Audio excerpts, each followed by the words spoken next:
we got the Buffalo Bills going up against the Miami Dolphins. Again, two teams going in opposite directions right now. Miami has wasted their 3-0 start. They have been pretty bad since then. Now, I understand Tannehill went down. They had to deal with Brock Osweiler. Yeah, that's...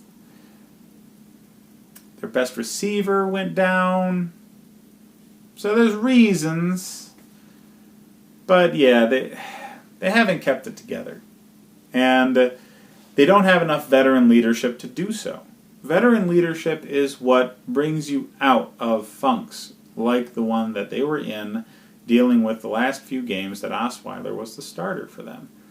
Now that Tannehill's back, Tannehill should have been able to take the reins, kick somebody in the behind, and say, hey, we got to put our nose to the grindstone and really do this. Because they still have an outside chance at the playoffs, or at least they did when Tannehill first got back from injury. But yeah, I'm not seeing that. There's no life in this team. So, on the opposite side of things, even though they had a worse start to the season, they're dealing with a rookie starting quarterback, the Bills are showing some life. They're really hitting people hard, and last week they got a win. It wasn't a quality win. It was up against Jacksonville, but they got a win. And it's more than what you can say about Miami.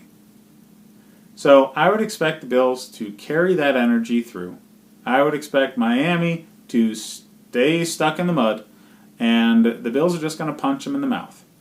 And they're going to do it early and stay on top of them, because Miami doesn't strike me as the team that can fight through adversity. Right now, at least. And not as long as Tannehill's their quarterback and they don't have a quality backup behind him.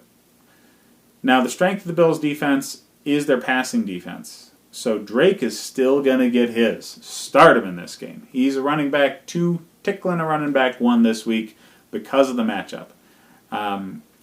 Miami wide receivers, nobody's really taken over as wide receiver 1 since Albert got hurt.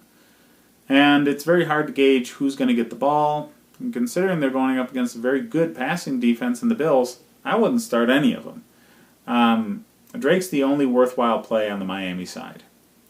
On the Bills side of things, their offense looks very different with Josh Allen running it. So it has some life.